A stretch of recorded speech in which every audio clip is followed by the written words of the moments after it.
नहीं, देवेंद्र जी जाएंगे बंदी वाला समर्थन में। ये आदिवासियों की ओर से आज बंद का बिल्कुल, हमारे राजनीतिक दल ने भी उस बंदी का समर्थन किया है। आदिवासी अस्मिता का प्रश्न है, निस्संदेह हम लोग चाहेंगे इस राज्य के आदिवासी सुरक्षित रहे, संरक्षित रहे।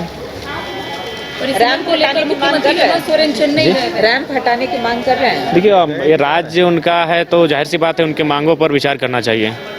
अच्छा, ये कल देर रात गोलीबारी की घटना हुई है जयराम जी। देखिए, परिसीमन आज होगा, कल होगा 10 साल बाद हो, 15 साल बाद हो, 20 साल बाद होगा, परिसीमन को कोई नहीं रोक सकता है। मुख्यमंत्री आज जा रहे हैं चेन्नई, अच्छी बात है। में जो बैठक है वहाँ जा रहे हैं। ठीक है, जाना चाहिए, लेकिन आखिर कब तक रोकेगा? जनसंख्या तो बढ़ेगी, अब तो जनसंख्या को नहीं रोक सकते हैं, तो फिर परिसीमन भी उसका हल निकलना चाहिए। निस्संदेह सदन में मामला उठेगा। धन्यवाद। सर, आज बंद का ऐलान किया गया आदिवासी समाज की ओर से, लोग लगातार सड़कों पर उतर रहे हैं और कहना है उनका कि अगर कुछ बदलाव नहीं किया जाएगा आने वाले समय में तो रैंप तोड़ने का भी काम होगा।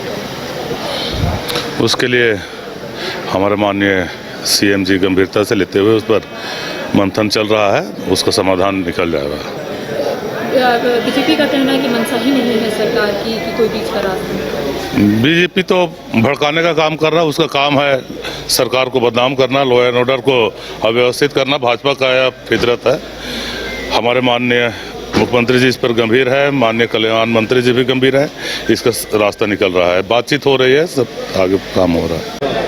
आदिवासियों की ओर से बंद का ऐलान आज किया गया, लगातार उन लोगों का कहना है कि सरकार की मंशा नहीं है और बीजेपी का भी ये कहना है सरकार। देखिए, आपको ध्यान होगा कि कुछ दिन पहले इस मामले को लेकर के माननीय सीपी सिंह जी और माननीय नेता प्रतिपक्ष बाबूलाल जी ने सरकार को ध्यान आकृष्ट कराया था और सारे लोगों का भी कहना था कि अगर वहाँ रैंप की आवश्यकता है या फिर डायग्राम को इधर उधर करने की आवश्यकता है तो उसको सरकार को करना चाहिए, सरकार को ध्यान में लाया गया था, क्योंकि मानव श्रृंखला भी बनी थी, वो लोग 2-3 बार आंदोलन भी कर चुके थे।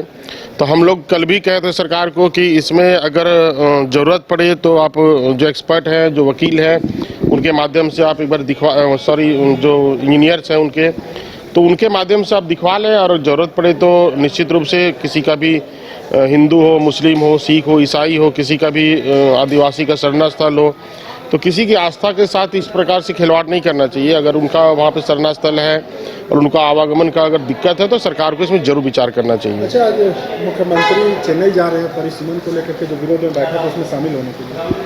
देखिए, अगर जा रहे हैं तो उनका अपना स्वविवेक है, वो क्या चाहते हैं मुझे इनसे लेना देना नहीं है, लेकिन परिसीमन होनी चाहिए। चूँकि हम लोग को देखते हैं कि हम लोग का बड़ा विधानसभा है, लगभग 4 लाख आबादी है, मतलब वोटर्स हैं, और सबसे जो विडम्बना है कि एक विधानसभा 2-3 जिलों में है। थोड़ा सा 3 पंचायत मेरा टाटी झरिया में है, 3 पंचायत मेरा दारू में है, 5 पंचायत में मेरा कोडरमा में है, तो एक जयनगर प्रखंड कोडरमा में है, बाकी मेरा हजारीबाग में है।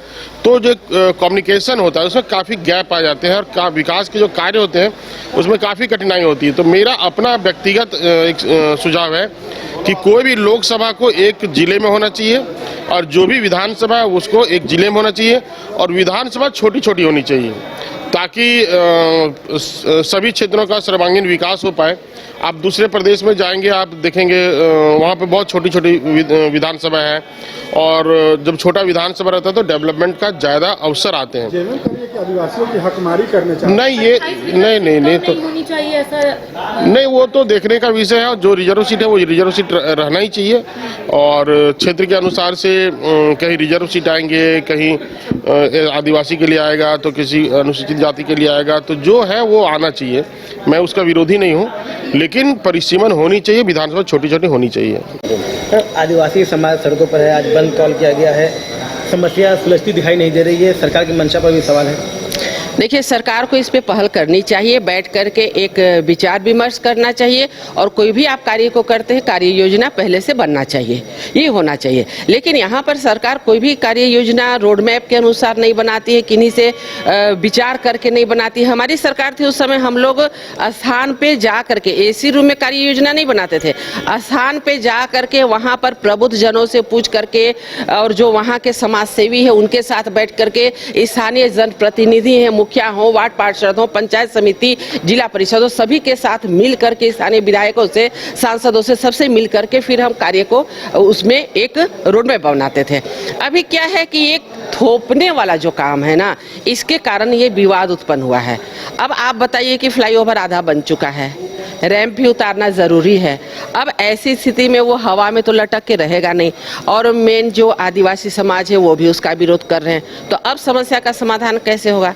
तो मिल बैठ करके इसको सॉर्ट आउट करना चाहिए। इतना तुल देना ही नहीं चाहिए था, लेकिन आज देखिए बंद का आह्वान किया गया है। निश्चित रूप से अगर समस्याओं का समाधान नहीं होगा तो फिर मजबूरन जनता को क्या करना है? जनता तो फिर रोड पे ही आएगी। तो सरकार को चाहिए कि सरकार के विभाग के माननीय मंत्रीगण या कुछ लोग जा करके और उसमें एक समझौता करते, पहल करते, जिससे कि इसका समस्या का समाधान हो जाता। अगर आप देश के किसी भी कोने में रहते हैं, अगर आप पटना आना चाहते हैं और घर जैसे रहने और खाने का आनंद लेना चाहते हैं तो एक बार जरूर आए होटल डायमंड इन। संपर्क करें 9572759746, 9031859981, 0612400158 एड्रेस अपोजिट विद्या संस्कार स्कूल, रंजन पथ, गोला road, Bailey road, Patna 801503।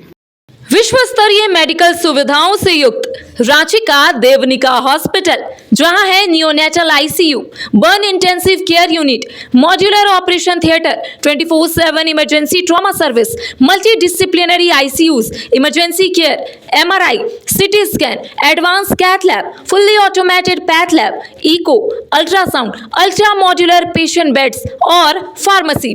देवनिका hospital and research centre, किफायती दर पर विश्व स्तरीय इलाज, ancillary Chowk, Tupudana industrial area, Ranchi.